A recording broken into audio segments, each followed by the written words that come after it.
झाला होता घोटकरांचा.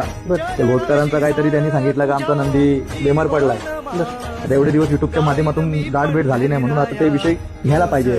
जेवढी फॅन फॅमिली कुटुंब आहेत, बैलगाडा क्षेत्रातील जेवढे गाडा मालक आहेत, चालक आहेत, शौकिंग आहेत, फॅन फॅमिली कुटुंब प्रत्येक नंदीची सगळ्यांना कळू द्या. विषय असा होता का आधी घोटचा, सर्जा आणि मथुर हा पैरा फिक्स झाला होता. तर त्याच्या सर्जाच्या पायाला काहीतरी इजा झाली पत्री मारताना. त्यांनी सांगितलं कॉल करून जगदीशनी तर आमचा नंदी पाय उचलून ठेवतोय. मग आम्ही सुद्धा काय केला, पाय उचलून ठेवतोय, मग काय करायचं बाबा, बरा होईल का 2 दिवसांनी 3 दिवसांनी, अजून 5-6 दिवस आहेत मैदानासाठी.